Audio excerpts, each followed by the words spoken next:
Well, welcome everyone. It's great. Actually, we have not done a webinar, I don't believe, this whole year. We got focused on training, and we all know that we're just still living in strange times. So we've been going with the flow, but we're really excited um, to bring this new webinar. I know a young person who struggles with their sexual interest and behaviors.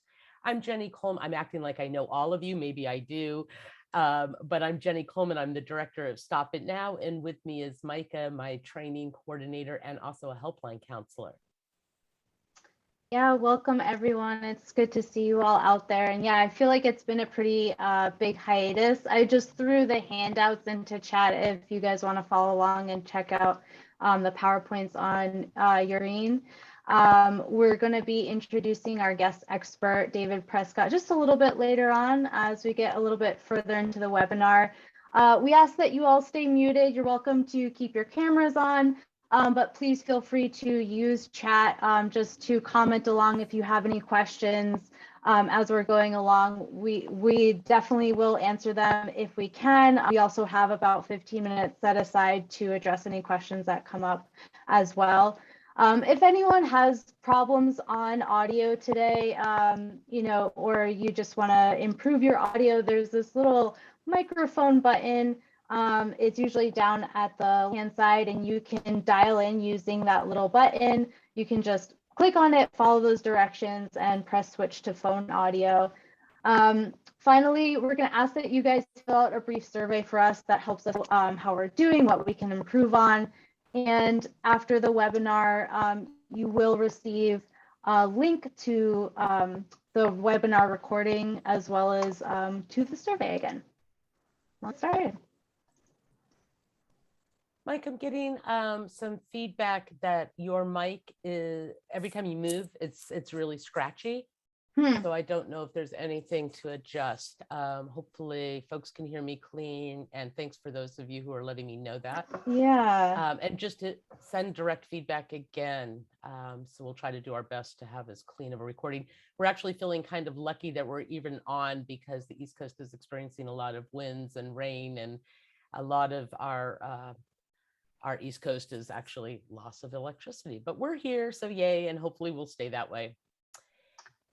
If I don't move, is it less crackly for you guys? No? I wonder if it's just these headphones. Maybe I'll just switch to the other ones if that works. Okay, sorry, go ahead. Okay, great. So just we're here today to learn a little bit about young people who have questions about safe sexual behaviors or maybe not so safe sexual behaviors. We know that primary prevention has got to include thinking about young people early, about their behaviors, about their interests, how to engage with them around healthy sexuality. But we also know, as we'll share with you, that kids are asking questions about, is this okay? And are entering into situations, conversations, relationships with themselves as well as with others that sometimes start pushing against boundaries. So we want to understand what might be going on, at least in terms of kind of how we can give some early direction and how we can show up for folks. So we'll talk about those as we go through the day. Yeah, and so what we have always been focused on at Stop It Now is really, the primary responsibility of adults, recognizing that while we absolutely need prevention and healthy sexuality education tools for children, we have to understand the responsibility adults have in both being accountable and in building protective factors for youth, including knowing when to speak up. And of course, that's still true. However, when we understand children and youth sexual behaviors, when they're harmful, and the opportunity at that moment to help that young person when they're struggling with healthy boundaries, we also have to include them in our perpetration prevention efforts, really. And that means thinking about safety and helping young people when they're questioning their own sexual feelings, thoughts, or behaviors. We really want to make sure that we're also giving these young folks avenues to reach out and learn more, because that's just so important. So just looking back at our own data in 2019, we actually didn't have any youth callers to our helpline, at least none that identified as such to us. We have had a couple over the years. I can think of at least a survivor as an example. But up until last year, there really haven't been many youth calling about their own behaviors. In 2020, we actually had 46 inquiries from youth. Some of those involved concerns about their own sexual behaviors. And this year, so far, we've heard from 63 youth. 25 specifically noted that they were concerned about what they were doing. Either their viewing habits, potential abusive behaviors that they engaged in, and a lot of other similar questions, including that they are concerned that they may be sexually attracted to younger children. Unsurprisingly, just like we hear about barriers with adults, we hear a lot of the very similar barriers and worries from these kids. This can be everything from not having accurate information about sexual behaviors and sexuality overall, feeling alone, feeling like they don't have folks to talk to. And then specifically for youth, more and more there's concerns about what they're seeing and hearing around them and what's influencing them. And like our adults as well, many of them feel really horrible about, what it is they've done or think they've done. So just to dig a little bit deeper into what we've been hearing from the youth who've reached out to us, and from the youth who have expressed concern about a youth in their lives, you'll see up on your screen some of the most frequent inquiries that we get on our helpline. We hear a lot about pornography viewing, including watching child sexual abuse material. A lot of times these kids are really recognizing that they feel guilty. They might feel out of control with their behaviors. And we're hearing from their friends as well, who are wondering how to bring up this topic. How can they start the conversation with this person in their life that they care about their viewing habits? They also have questions about stuff that they may have seen accidentally, and just generally, what's okay and what's not okay. A lot of times youth will write in wondering if there's something wrong with them, because they're seeing that their sexual interests aren't changing as they age. They may be noticing as they get older, their attraction to younger kids stays about the same. And some of them are worried about their behaviors and that they made it harmful, that they've crossed a line, and they're seeking help and support and what they can do to make things right with this other person that they may have harmed. A lot of these inquiries, you'll see when we bring up some of our helpline, the real letters, there's a lot of shame. There's a lot of, feeling like they're a bad person, thoughts of suicide, depression, feeling like they're really alone in the world and they don't know how to move forward. And at the same time, there's that intense worry that other people are going to find out, worrying about what people will think of them, concerns about their future, and where or even if help is actually possible for them. Which brings us to our new resource. I think many of you may have hopefully gotten our e-blast and have seen us kind of shouting the news. We're really excited about our new website, whatsok.org. And I'm going to hopefully share it with you in just a second. But we've been trying to get funding for this for quite a long time, knowing that we really did want to create a pathway for young people, for kids, for teens who have questions, and they may feel different than adult questions, since we know that children's sexual behaviors can be different. But those questions are incredibly relevant. They're incredibly important and timely. And while there's some really great youth sexual resources out there to specifically address maybe the growing recognition that your sexual attraction to children isn't changing as you age, there isn't really any resources for that. Let us show you the site. I'm just going to take a moment to do that because I'm hoping that you'll all take some time to take a look at it. Hopefully I have the right one up. Do I, Micah? No, I'm not seeing anything at the moment. No, me neither. So 1 second, let's make sure I have the actual web page. Yay, did that work? No. Yep. It did. Oh, good. Mm-hmm. So I hope folks have again had a chance to take a look at this. We hope to continue to add content, not hope, it is our plan. We have applied for funding so that this can continue next year. Right now, it's just as a pilot. We're marketing it just in 2 markets, that's in Boston and Georgia. And the reason why I'm bringing that up is because a lot of the planning that went into this resource is, how do you reach youth? How do we help youth find, again, that pathway where they feel safe in asking questions and can ask for more guidance, more resources? We've taken our FAQ section and we've really modeled this a lot after the Stop It Now site in terms of the questions that we've got. And really core is the am I okay? Those of us who've worked with teenagers over the years, my own background as an adolescent therapist came in really handy these days, is just thinking about that question of, how do I know I'm normal? We know kids want to know both that they're not like everyone else, but that they are like everyone else.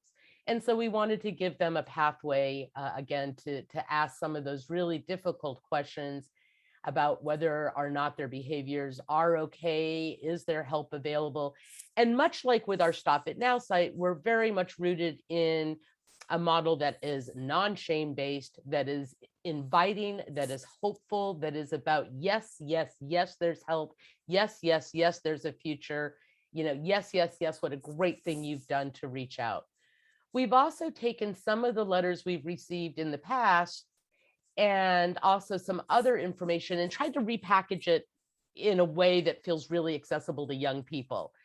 So we've put together our blog, which will again continue to include new and fresh stories. And these were some of the key letters that we've already been receiving that we turned into these blogs. So really trying to bring personal stories to life that include the resources. So really hoping folks will share that. I'd love to go through it page by page with you all, but let's hopefully get back to the right webinar. Boy, Micah, I may have messed up doing this. Am I back? Probably not, huh? No. Okay, I'm going to stop for 1 second. Stop sharing and then start again. reshare. Yeah. That's exactly what I'm going to do. So bear with me all. I should have probably have practiced that right before. And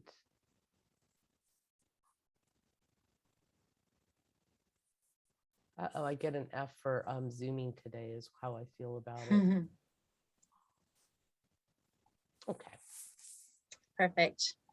I also, just as a final note on this before we get on to welcoming our guest, I want you to know that this is a pilot, as I said.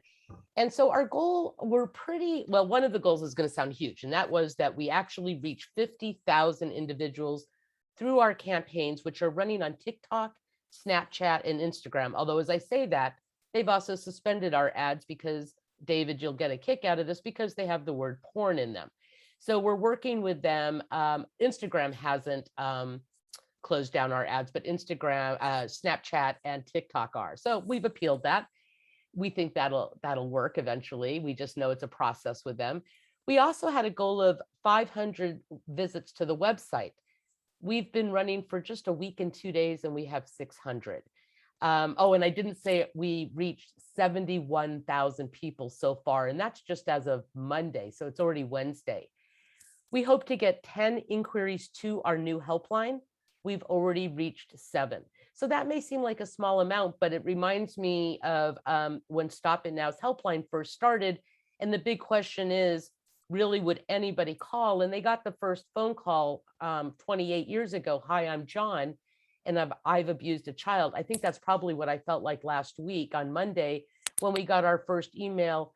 Hi, I'm 16 and I'm dating a 14-year-old. Is that normal? And within an hour later, from a 13-year-old wanting to know if masturbating 4 times a week was abnormal and if he should be concerned.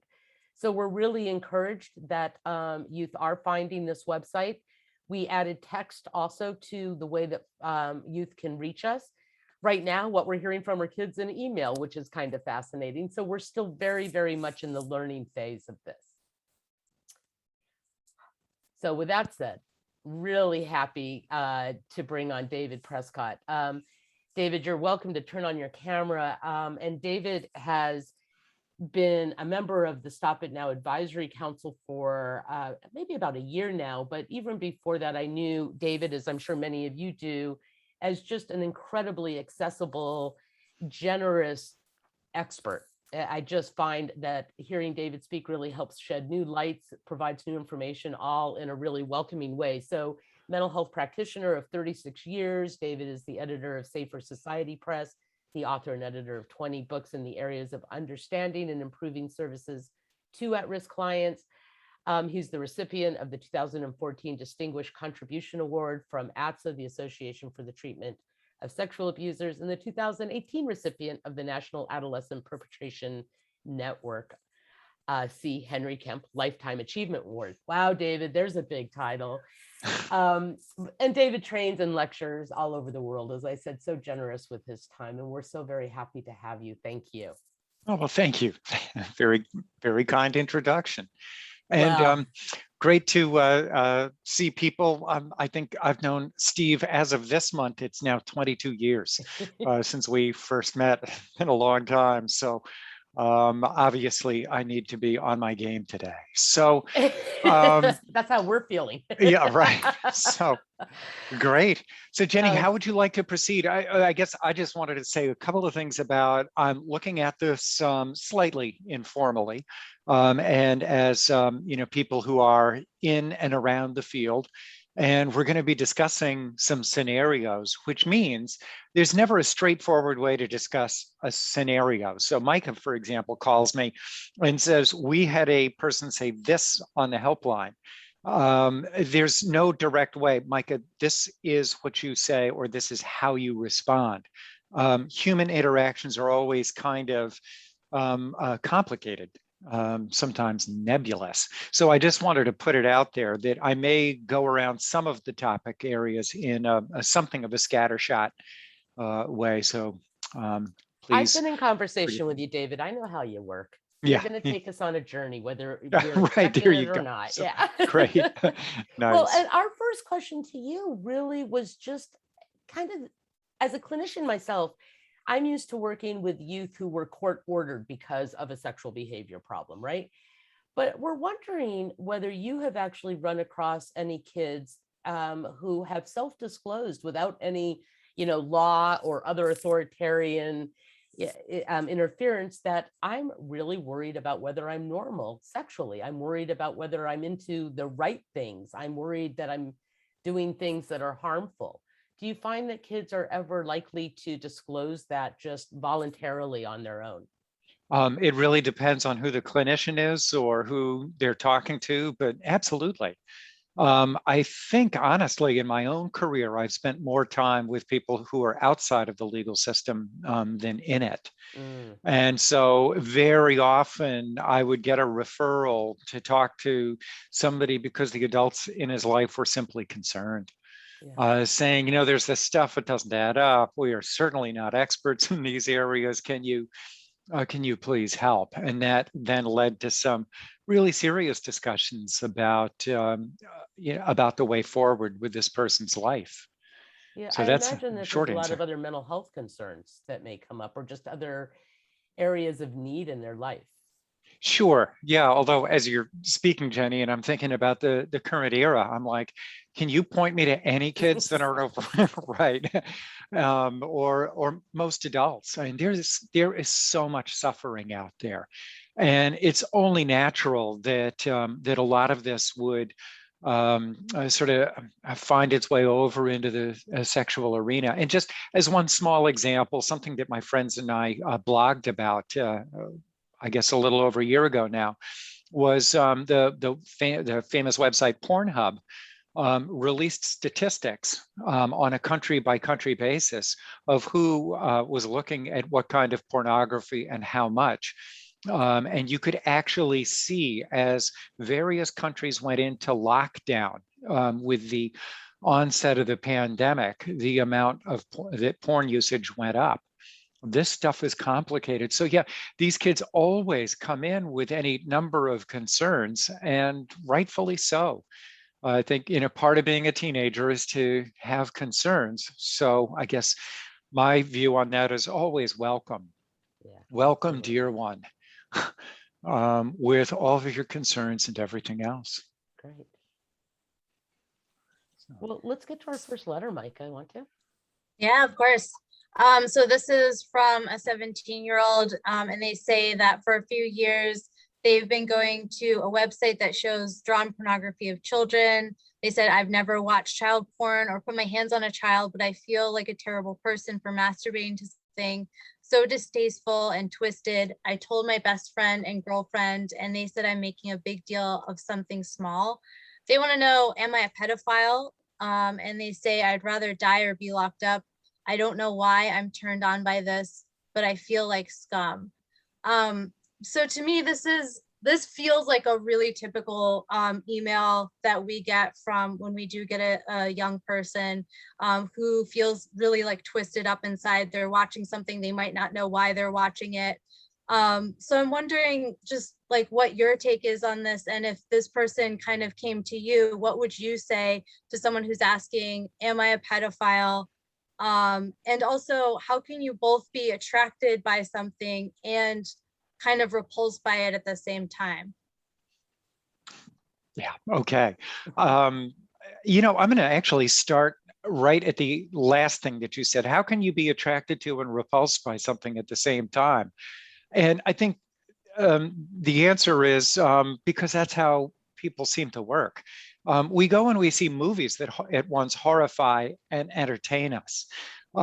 And something in that question just always, for me, one of the anchor points is always the kid at the beach who loses their beach ball. And the beach ball goes out onto the waves a little bit, and the kid ends up in a place saying, I want the beach ball, and I don't want to go into the water to get it. And I can't take my eyes off the beach ball because that's my beach ball.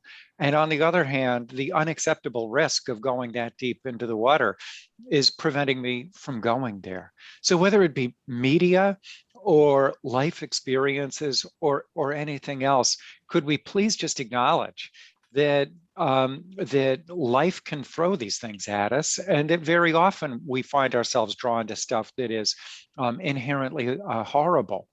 And likewise, you might drive along the highway sometime and see how many people slow down to look at a really horrible car crash, maybe on the other side of the highway, et cetera, et cetera. And I don't think we should ever get used to this on the one hand. And on the other hand, it does seem to be a part of life. The traffic helicopter, if you're listening to the radio, will say, well, you see some slowdowns on the other side of the highway because of the distractor factor. They even have a name for it. And on the other hand, it's horrific. I think about what Barack Obama said. I'm not engaging in politics. I'm just saying, because he is a public figure, that the moment we get desensitized to all of the shootings that take place in various parts of the U.S. is the day we get used to it is the day that we really are no longer tackling the problem. Okay, so I'm just gonna end there, and then I'm not sure if I could say word for word what I would say to this kid, but I would say, there is so much. I guess one way that I think about this, and this is oriented towards the therapist, is this kid is giving me almost like an entire garden of statements. And I just want to look at some of this. So on the one hand, you're 17 years old and you're a kid yourself. And you're really proud of the fact you've never watched child pornography, like real sexual abuse images. And on the other hand, you're really disturbed by what you have seen. And you're really afraid about what this actually might mean. And so, it feels distasteful and twisted on the one hand, and on the other hand, it's drawing you in. You've talked to your friends. They're saying it's not any kind of a big deal. And on the other hand, it's a big deal to you. Am I understanding all of this? There's a lot of statements inside this bigger statement. Could we please break them down? Because pedophile is a big word. And drawn images is a big word, and child pornography is a big word. Would it be okay if I broke this down into its components? And from there, I might be saying, a pedophile sounds like it's this thing. And honestly, at the age of 17, you are not that thing. And it would take considerable work for you to become that thing. Instead, you're actually a 17-year-old, and your sexuality is really subject to change. There's a lot of sexualities out there, and sometimes a sexual attraction to children is part of that. So we might want to come back to that later on. But the other piece is this drawn pornography. Could I just say a few words about pornography and say pornography is not the same thing as sex? It's a distant cousin to sex.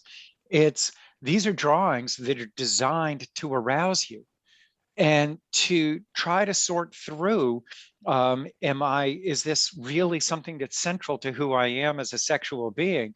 Or am I finding myself having arousal responses to things that may actually represent something else in my life?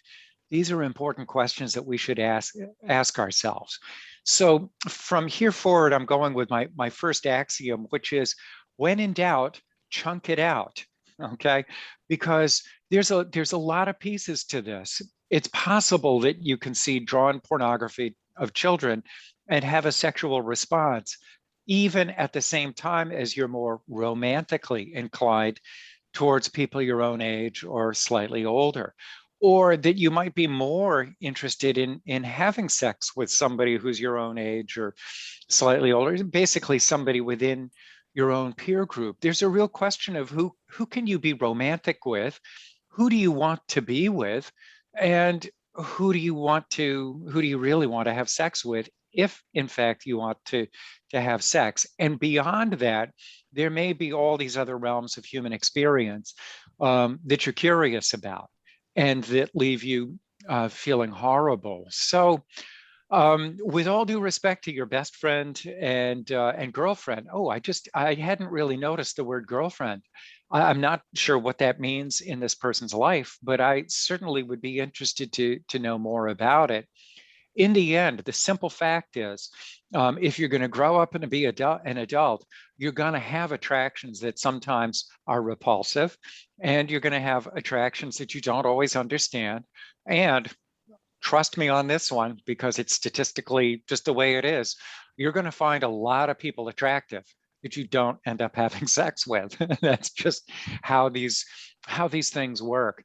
And so I guess what I keep thinking is, at 17 years old, a human being is basically on a trajectory. There's the old saying that you can either see the bullet or you can see the trajectory, but you can't see them both at the same time. But what that tells me is this is a story that's still unfolding. This person is not scum. How's that for a start? Oh, what would I tell him to do? Okay, a little bit of visual imagery I'll use here is, you are trying to paint yourself a new house. This is your desired future identity. In order to really properly apply yourself to yourself and become the sexual man that you want to be, you may need to first take off the older layer of paint. So before you paint your house, you get rid of the old coat of paint. So my suggestion is, number one, stop looking at the drawn porn. It's not doing you any good. You know it and I know it. If you, depending on the kid's circumstances, if you want help finding things that are going to be arousing, I can certainly help you with that. Now, folks, I'm saying that because I actually spend most of my time in inpatient treatment programs where I work with adult men who do have sexual interests in children. And I am more than happy to find some sort of lightweight erotica or pornography for them, if that's going to help, if they're not exclusively attracted to children. And by the way, that might be something else I'd work into the conversation, which is, not all pedophilia is exclusive. Sometimes the sexual attraction to children is just one component of somebody's sexual makeup. So I saw some things come into the chat, so I might open my window, but it looks like it's more along the helpline services. Jenny, this all making sense up to this point? It absolutely is. And I think, if I could backtrack to something you said earlier and to the question, Micah, you asked about, is he a pedophile? His question, am I a pedophile?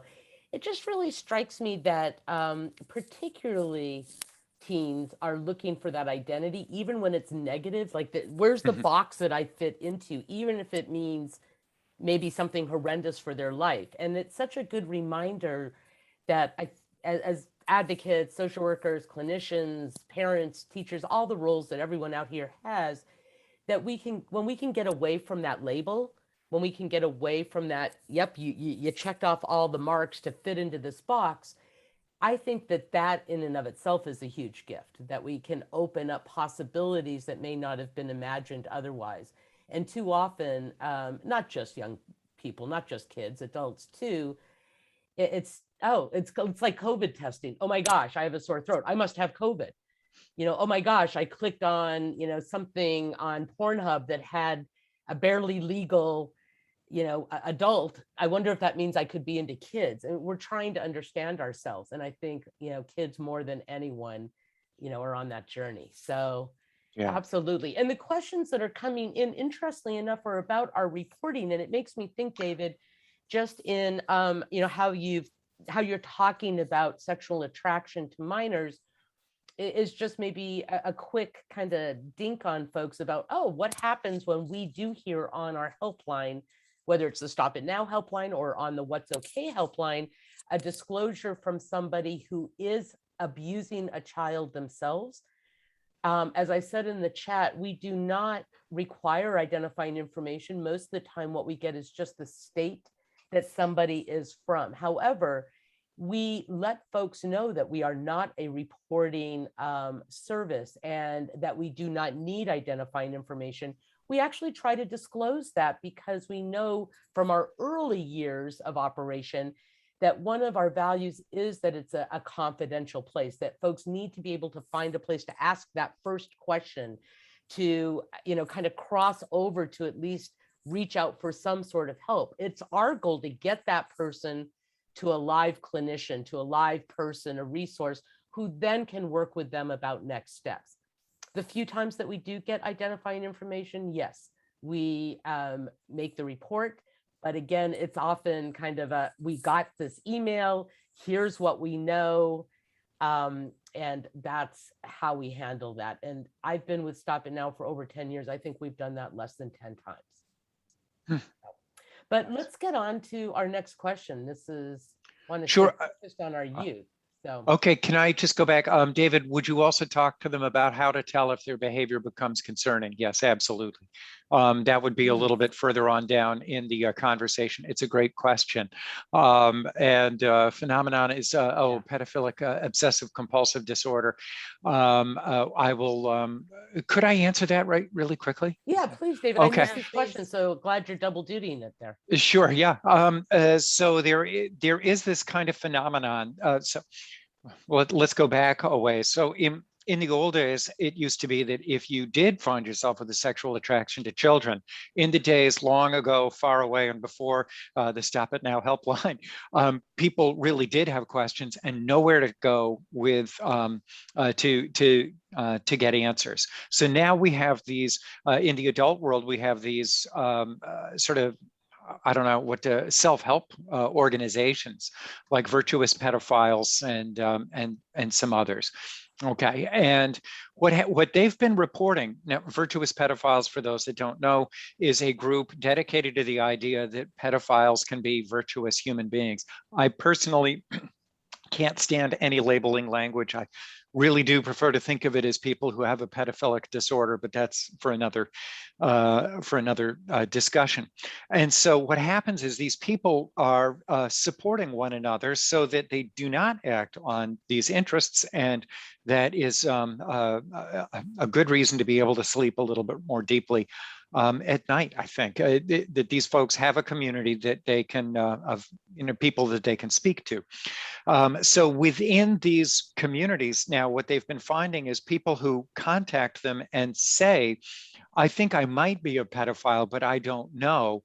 But they're not reporting any of the usual kinds of behavioral indicators. Long story short is these seem to be people who have more of an obsessive compulsive disorder, if you will, if you don't mind the diagnostic language.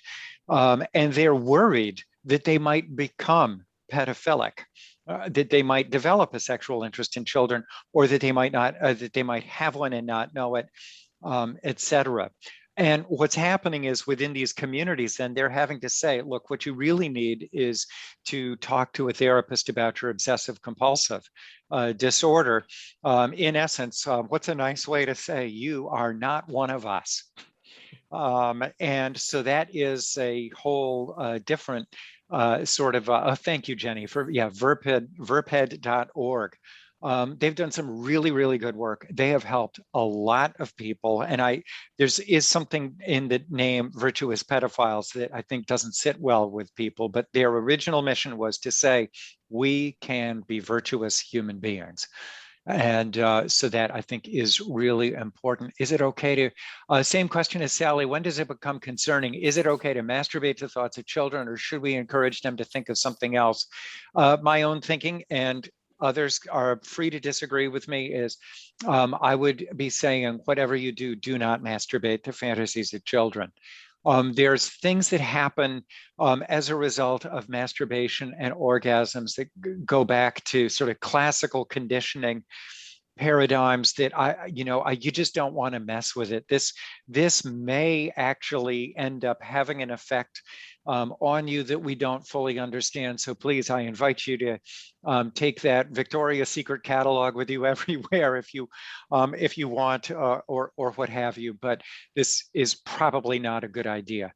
Almost certainly not a good idea for you to do. And so that's the very short version of that. And so, encouraged to think of something else.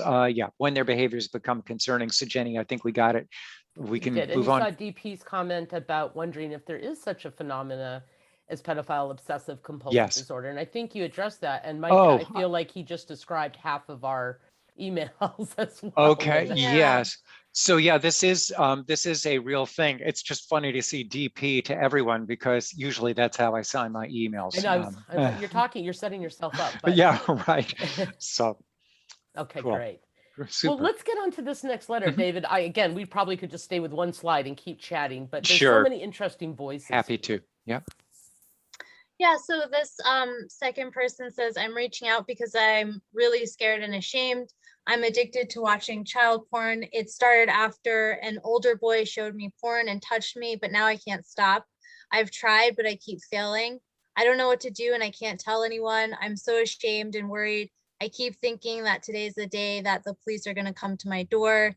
I want to go to college and have a normal life, but it really doesn't feel possible anymore. What do I do?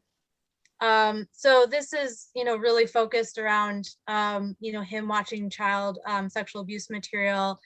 There's a lot of other factors going on as well, but what are some of the strategies that you might be able to share with a youth who's struggling with these kinds of online behaviors? Yeah, absolutely. So everybody has a different role in these kinds of things. The number one thing that I notice in this is actually, I want to have a normal life. I want to go to college. That's where I want to start. So from there, then I'm going back to the when in doubt, chunk it out principle. What I'm seeing is I just have to stop and say, this poor kid. I mean, really seriously, nobody asks for this. And there's an evaluator in New Hampshire who I probably shouldn't name because this is being recorded, but he always said it so well. He said, at this point, could we just please get angry at the abuse? Don't get angry at the kid. Don't get angry at the people who were trying to help them. Don't get angry at the parents who didn't ask for this either. Get angry at the abuse when the abuse actually enters into somebody's life. I always like that kind of a approach to things. And by the way, that guy is still out there. I saw him on a webinar recently. So we got the bit about the older boy who touched him and who showed him porn. So right away, there's a reason pornography is illegal for kids. There's just there's good reasons. It's because kids can't understand, like same reason we don't let kids get tattoos or have credit cards, etc. It's because there's only so much of this that kids can handle. So the early introduction to sexuality through pornography, I mean, I understand that kids are going to find porn and whatnot, and that's maybe even a developmental step that everybody goes through. If you've read Debbie Herbeneck's research, she's documented that quite nicely. But so we've got a touching problem. And what are the after effects of this touching and this early exposure? We've got the violation of the relationship from the older boy that showed him porn and touched him. So this is not how good friends behave. Exploiting somebody who's younger. And then we've got the word addiction that's in there. And so one of the places I would go is to say, the idea of addiction isn't as clear cut as it seems. Again, what Jenny said before, everybody, is looking for an identity. And sometimes we turn to these labels as if they define us. I have a member of my own family who's non-binary. And in some of our discussions, because we talk about these things all the time because they're subjects of great interest to us.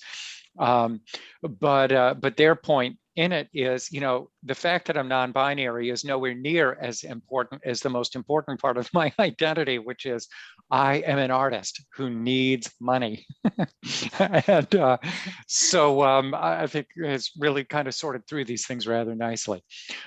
So addiction, what is an addiction? Well, I don't think that this person, my experience tells me they don't need to be worried about an addiction in the same sense as a lot of addictions that exist out there. If you ask somebody to stop being so addicted to heroin, they're going to have to go through some serious physical withdrawals. As Keith Richards of the Rolling Stones once said, he said, I've been through more cold turkeys than there are refrigerators. A sort of interesting way to frame it. When people stop looking at pornography, usually the worst thing that happens is they get really cranky and really anxious. So these are different kinds of things. And I understand there can be process addictions as well as actual substance addictions. But the idea of people becoming addicted to pornography is really, really controversial, and it is not settled in the research whatsoever. So I would want to have some conversation about this idea of addiction, which is really, okay. There's a saying in psychotherapy, don't treat categories, treat components. So I want to break down this idea of addiction. And then we've got the behaviors. I'll come back to that. Then the fear that the person can't stop. And I guess maybe these are kind of tied together, this idea of the behavior and the inability to stop. My biggest concern is, how do we develop the ability to put the brakes on something? How do we develop the ability to make our own stop signs and to decide where we do need to come to a full stop with something before proceeding? Michael Cito's facilitation motivation, is that what he calls it? The MFM, motivation facilitation model, might be useful. He thinks of pedophilic disorder and lots of other sexual behaviors as existing on a continuum that looks something like the gas pedal and the brake pedal of your car. If I were this kid's therapist, I'd want to sort of start there by saying, what can we do to develop some skills so that you can put on the brakes? Because the funny thing with some people in sexuality is that the gas pedal takes care of itself. That we, there's going to be times when it's okay to have your foot on the gas, and sometimes you need to put on the brakes. How can we sort of change you from just being a driver to a driver who knows how to use the gas and the brakes and maybe even the clutch and the gears, so that you can put your car into different gears, et cetera, et cetera. Okay. Then we've got the child piece. Obviously, I want to know a little bit more about where child pornography does fit into this? And Steve is saying, I see, I doubt that being touched once or a few times while being shown porn is the root of this behavior. Thank you. That's a very clinically astute observation. I wonder if there's really more pervasive sexual abuse that could be an important factor here. Thank you. This is stuff that he isn't talking about yet. So yeah, I have to say, as a clinician and not a helpline responder, I'm seeing so many different things to explore here clinically. But yes, it would be very rare. Certainly, in the spirit of meeting the kid where they're at, or meeting the client where they're at, I'm starting with the being touched and being exposed to porn. And that does sound like, let me see if you can handle this before I tell you what's really going on, kind of a situation. So yeah, we've got this feeling compelled to look at child porn. Could be a lot of different things. Could be that this is somebody who really is trying to understand what happened in their own life, and to try to make some kind of peace with it. It could be that they really are sexually attracted to children in a very, very adult sort of way. But once again, I just have to emphasize, in our history, back in the old days, we used to take kids and give them penile plethysmograph examinations. And we tried to figure out, are we looking at what we used to call sexual deviance in these kids? And the problem is that the kids kept changing. And that's just one of the funny things for me, is across time and place and history and culture and all the way around the world. Kids have a funny way of changing and being unpredictable to adults. And what about his concerns of being arrested? That's not imaginary, and that is absolutely true. So I do think there is a place to stop it now. I mean, the kid needs to stop, and we need to help him. But beyond that, I'm going to start by meeting the kid where they're at, meet the client where they're at with respect to these concerns, and also meet the client where they dream. And this is a kid who's dreaming of a normal life in college. And that, it seems to me, is still well within his reach. I'm seeing another question. Perhaps you're going to touch on this later in your presentation. How can we help parents that have a child who is having these concerns and possibly already having touching problems and has other children in the home? How do we encourage parents to properly supervise?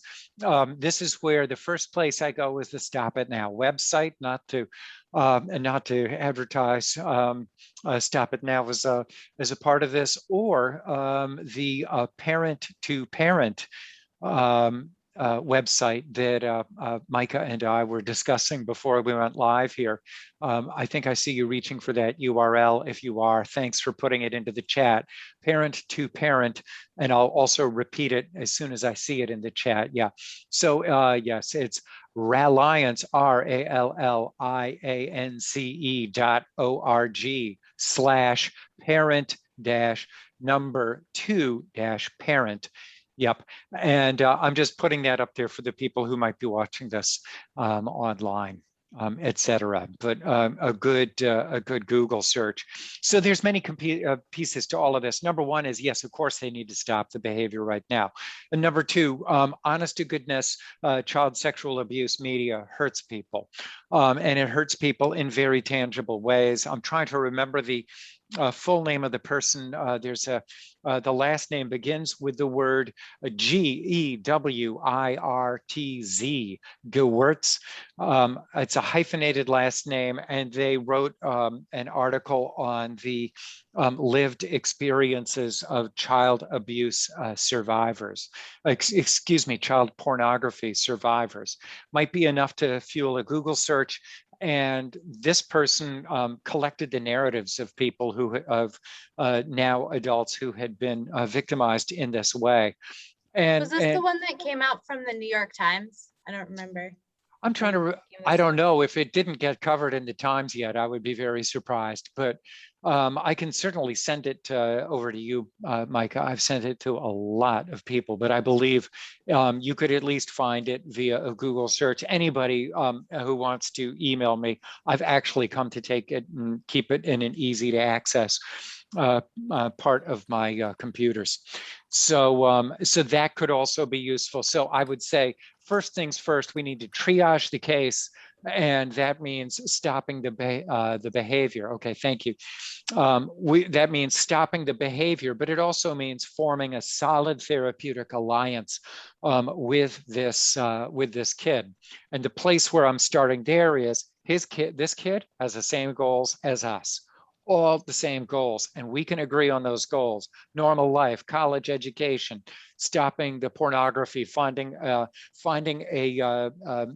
pathway into sexual expression that's healthy and worthwhile for this kid, that gives him a life worth living. And then from there, establishing some agreement on who the kid is, on who we are in this kid's life. We're not just somebody that says, knock it off. And then we develop some therapeutic methods that are going to be useful in accordance with that kid's culture and other strong personal preferences in terms of how they work. I hope that helps. I want to leave some additional time at the end for further discussion. Okay. Yeah, thank you, David. I mean, obviously, just as we expected, I mean, you really are giving us more than our buck's worth. Because we have a helpline perspective, even though some of us have clinical backgrounds, social work backgrounds. And as I said, our goal is how to help this person feel enough inspiration and safety to be able to take that next step and ask for help. And in many ways, this next letter kind of describes that, and also addresses in somewhat some of the questions I think we saw just now in the chat. Is, all right, so how do you ask for help? And what if you're the person who's being asked for help as an adult? I don't know how many folks in this webinar have listened to Luke Malone's Tarred and Feathered podcast about a 16-year-old asking his mom for help with sexual attraction to younger children. And we'll include that in the follow-up letter as well. But it really is a nice example of this, besides the, oh my gosh, what am I attracted to? What does this mean to my life? Equally as strong, and research has borne this out. Elizabeth Letourneau, Joe Levinson have talked with youth who have said it is harder to admit than to be. It is harder to, I am more worried what people will think about me if I ask for help than I'm actually worried about what this means for my life. And so we have a great example of that in the email that's up here now from a 15-year-old who, has sexual thoughts about children, feels that they're vile and disgusting, but can't tell his mom. And so I just, wanted to open that conversation about that challenge of asking for help and fear that people will reject you, or really more than that, beat you up, lock you away if you are to ask for help because you are concerned about your sexual interest or your behaviors. What can we tell both the kids and maybe even a little bit deeper dive, although we are getting to just about the last 8 minutes or so. So just what can we quickly So I'll just jump into it. Yeah, I would never put my hands on a minor, ever. Mm-hmm. I just want to be normal. Yeah. And what I keep coming back to is I've worked with people who've either broken the law or gotten into trouble with their sexual behavior for 30, I don't know, a lot of years. And it's what is it? The bottom line, what I've learned is we are all much more alike than we are unlike. And unfortunately, with people who've really seriously just broken the law, taking sexual attraction to children out of the mix, sometimes the difference between a really bad action and a severe crime and just about anybody else can be, the difference is only like a 6-pack of beer and a bad decision in the moment. Some of these things can be quite striking. My other thing that I want to add to this is just to normalize the fact that there have been surveys of people and how many adolescents have had thoughts about molesting children, how many adults have, and the numbers are always much higher than you might think. The simple fact is, most of us over time learn to manage their behaviors.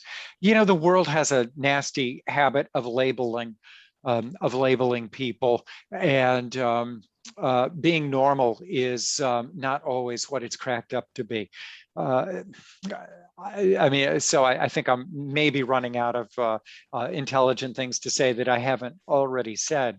But my message to this kid is, you may actually be more normal than you think, and that over time we all learn what we're good at, what we're not so good at. We all find ways to be really proud of who you are, of who we are. I have sexual thoughts about young children. Actually, so do a lot of people. And so clinically then, having had the initial conversations, I want to know more about what are these sexual thoughts. But that it's so funny because many of us have sexual thoughts that we don't want. Many of us have sexual thoughts that we didn't ask for, and they pop into our heads and they're not pleasant, and they should be something to say, whoa, where did that come from? And that's not the same thing as leave me alone, I'm having a sexual fantasy right now, which is a bumper sticker I saw on the Massachusetts Turnpike once. So these things come in many, many different forms. Yeah. And so what about guidance that we can, thinking about us on our helpline, anonymous, confidential, and this we hear from a young person who says, I'm worried if I tell my parents or ask for help, they're going to think I'm crazy. They're going to think I'm a monster. Yes, you, if I may be so bold, you probably do want to be careful how you talk to adults. You know the adults much in your life much better than I ever will. And you know, I may be an expert on things like abuse and sexuality, but only you are the expert on you. And so I do want to say that these kinds of things you should take very, very great care of. And if you're worried about talking to people about these things, that's probably good. I'd be more worried about you if you weren't discriminating and anxious about who you did talk to. So if you would be willing, maybe you could talk to me about this enough that I can find somebody else for you to talk to. But these kinds of things may, you might want to be really careful about. It's the same thing as, like, you know, coming out as gay to your mom or dad. I mean, good heavens, talk about choosing the right moment and possibly paying a serious price for the wrong, for the wrong timing. Yeah. Okay. Yeah. And we, I just want to say this, Micah, before we kind of launch in, but I think that one of the things Stop It Now, we hope that we're good at, is helping folks prepare for really difficult conversations, or determining where it's safe to have that conversation. And, you know, more and more, not to put words into people's mouth, but actually we're finding that that is one of the most helpful thing we can do to for folks sometimes, is to give them some scripted language. They're going to make it their own. It's going to come out, you know, in whatever way, but to let folks know you don't have to say everything that's on your mind. That's actually one of my favorite bumper stickers, is you don't have to say everything you think, right? And so how to let folks know, including kids, how you can ask for help without saying the reason why. Yeah. And I think the other thing is too, is sometimes when we don't know how folks are going to react, just like you were saying, David, about like coming out as gay, there are ways that, you know, someone can test the waters and start to probe whether or not this person that they're thinking about telling this part of their life to may be open to it. And that could be, you know, sharing, like Jenny said, that Luke Malone article and seeing what their take is on it, right? So if there's a really bad reaction to it, it's like, okay, that's definitely not safe, right? This person doesn't even think that people can be non-offending, or they think it's just too much. But maybe there are, you know, other people out there who would be more open to it, or just kind of testing the waters with some of the language that, you know, seeing things on TV and seeing how they react to it. Because yeah, I mean, a lot of these kids, I think the biggest theme is the loneliness, right? And we know that, you know, in loneliness and isolation, you know, that can be some of the times when people do start to make bad decisions for themselves or others. It doesn't always even have to be illegal decisions around children, but just harmful decisions in general. So it's really important that, you know, our helpline is there to be able to kind of offer them that hand and help them kind of break that isolation. And I'm just thinking back to what you said to our small helpline meeting before, is even that being lonely is pretty normal this day and age. And just, you know, everyone, especially on social media, everyone thinks that everyone's having this rich, full life. And these kids who are really lonely actually are a lot more normal, unfortunately, than anyone thinks. But yeah, just up on your screen are some of the ways that, you know, if a kid is looking to kind of have a conversation about counseling or getting support, some of the ways of like how to ask for help without, you know, asking for that specific thing, right? And there are ways that a kid can ask for support more generally without revealing all the details, because we just don't know who's out there. And just kind of being able to start to tap into some of the resources, being able to talk to friends about when they're having a bad day, even if they're not ready to share all that's going on for them, can be really meaningful, because we want kids to have resources and places to ask questions. Nice. And great point, Sally, too, about, you know, the risk of feeling that somebody will report, which is a very real risk. And unfortunately, and this isn't just my personal opinion, I think it's probably shared, there are many well-intentioned clinicians or folks in other roles that misinterpret their role as a mandated reporter, that just talking about thoughts and interests is not a reason to report, and yet folks will jump ahead to that. So kids and adults really are at a risk. Yeah, there was actually just a paper published on that, that amongst, I think it was social work interns, something like this. They said, oh no, we would report just to be sure. Yeah. Without realizing the ethical issues involved in over reporting. So, in line with the other thing, I think that's an important message to get out there, is a real understanding. And if I could, going back to some of the earlier case examples, disclosure of child pornography does trigger a mandated report in some states, but not all. Right. So it's really important to know the laws in the state where you're practicing. Yeah. So, well, yes, and when. Yeah. Oh, go ahead, David. I was just going to say, when there's other kids in the home is also a really important point. This is where, yeah, on a case-by-case basis, we really need to think about these kinds of things. And as much as I'm all about therapeutic engagement, I'm also about safety for everybody first. I just want to do it in an intelligent way. So sorry, go ahead. Well, that's okay. And back here, I'm trying to manage time and thinking about how much more content, you know, posed to questions, because again, so helpful to hear from you. And this is a long letter that we've posted. And so we don't have a lot of time.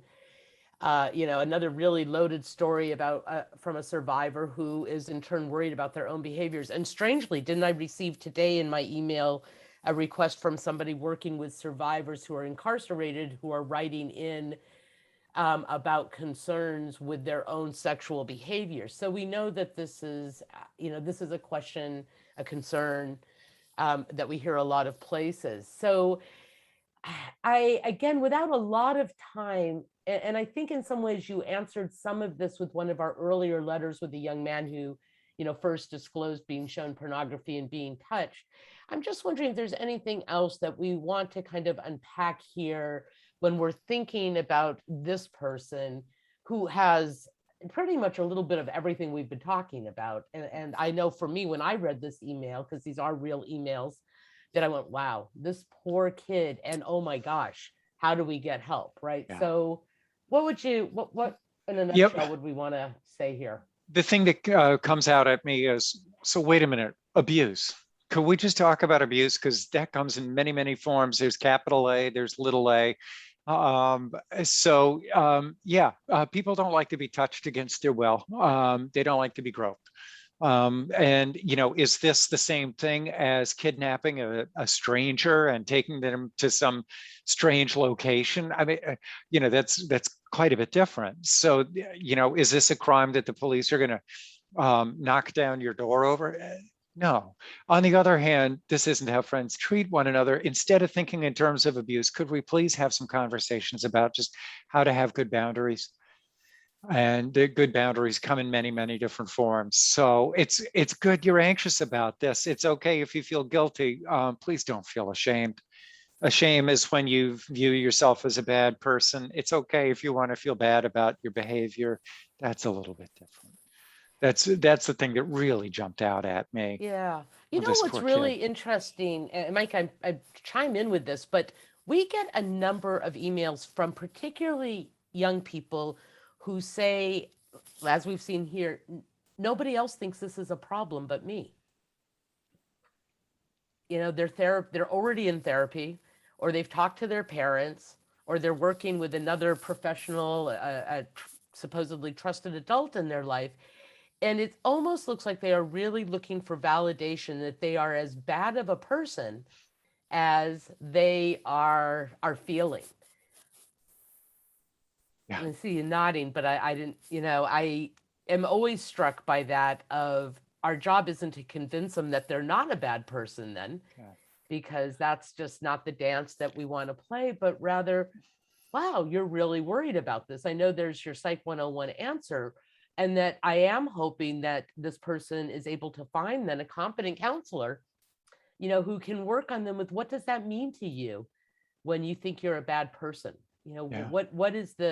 What's the framework you're using to understand what good and bad is in relationship to who you are in your life? That's a lofty question, and it's one I'd work into. But for me, there's really a challenge there to help understand what good and bad looks like from this young person's point of view. Yeah. And I'm not sure that human beings are always such great judges of what's good and bad, but that's a different topic, more Right. philosophical for another day.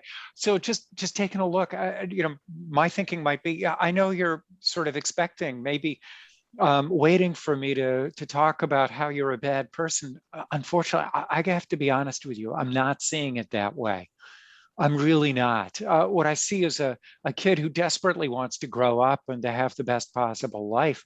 And that I see a kid who's also confused, but that's what being a teenager is all about, is being confused. Now, if I were talking to the person here, I'd say I also see somebody that's got a really great fashion style, has the cool puffer jacket and the nice hat. You know how to match things up pretty nicely. You seem to be connected to other people. I can tell that from the way that you're looking at your cell phone. There's all kinds of things. I don't honestly think that you yet know how much you have to offer the world around you, and that's what you're still kind of figuring out, and all of that stuff. Honestly, your behavior isn't great, but it pales in comparison to who you can be. And I just want to make sure that I'm saying that to you, because it's what I'm seeing. So I'm sorry that I'm not labeling you as a bad person. Yeah, absolutely. And I do appreciate the comment that's now in our chat too, is I would hope that the people in this kids world would help them stop doing these things, because they obviously want to stop, and that it is considered abuse. And I think that's important to hold that as well, because there is a piece that in some ways maybe we need to be more direct and validating of, you're right. That is a harmful behavior. That is going to get you in trouble. That does hurt folks. And to separate that out from, this still doesn't make you a bad person. So as we were doing some of our research into setting up what's okay, I mean, one of the things that we heard from our youth advisory council is, don't sugarcoat stuff. Don't be condescending. Don't be groovy. Tell us what it is, and that trust that we can handle more than you think. So to say, yep, that is harmful, as opposed to, well, I don't want to hurt this person, damage their, I think we can put ourselves into some difficult corners. And I think it's a fine art to be able to always do that well. Yeah. But for me, it's a goal. So Yeah. thanks for Can that comment. Can I just make one other comment about sort of for the professionals, because I know we're almost at time, which is I keep coming back to what is our anchor point as professionals, whether we're on the helpline or in a clinician's office or whatnot. And so I I once heard somebody say, you know, I really freaked out at the thought of working with people who've abused children. And then I realized it's part of my faith. As a Christian, they're all children of God. And, you know, I haven't spent as much time around the Talmud as I would like, but I believe compassion and empathy are writ large in the in a lot of what the Talmud has to say. Um, I think of then about Buddhism and what I would say if I was a good Buddhist, which is that empathy and compassion are part of the Eightfold Path. And that I know this only because I've asked for Muslims that empathy is central because a big part of being a Muslim means wanting for others to have the same opportunities and lives that you have for yourself. And then finally, for the atheists, that demonstrating compassion and empathy in all of our interactions is good science. And so for me, I always try to return to however we interact with these kids or adults, that empathy and compassion has to be central to it. Yeah, absolutely. Yeah, I think that's really beautiful. And I think, you know, the other important thing that we sometimes forget about is that when we're trying to make sure that kids can show up and have good boundaries, we also need to make sure that the adults in their lives have those same tools and resources too. So, you know, we know so much that, you know, when adults haven't grown up with tools around sexual health and sexual knowledge and how to talk to kids about sex, you know, they may not be able to do those same things for their kids. So, you know, if you're thinking, what else can I do to help this child, it may also include education with adults as well, to make sure that they're also having, you know, those same tools that, you know, a counselor, clinician has, the same knowledge, the same guidance and all that, so that they can carry through what's going on in the therapeutic environment as well. Yeah, absolutely. Nice. Well, Micah, I'm glad we added 15 more minutes so we'd have time for questions, and then ended up running right up against our time. But we've taken a lot of your questions during this webinar. David, you know, as always, you generate so much thought and conversation, and open the door and make it safe for more questions. So thank you so much again for sharing this time and your experience with us. And we're taking all the notes in, and the ideas about working with schools. We really appreciate anything anybody wants to share in terms of feedback or ideas. Feel free to write us. We've put a couple of resources up. You also have this, these are all resources on Stop It Now. There are resources on the What's Okay site as well that are more youth oriented for conversations about sex and sexuality. Otherwise, please, you know, write into Micah or I, let us know, you know, anything. Please look for the follow-up email with our survey. And this is it right here. Micah, are you putting it into the chat? Yep. Yeah, Micah Yep. rocks. Love to hear your feedback on this. Love to hear what you'd like to hear us talk about next. Thank you. Thank you so much, everyone, All right. for your time today. Thank you. Thank you, folks. Thanks for the kind words. Bye-bye. Bye-bye. Bye.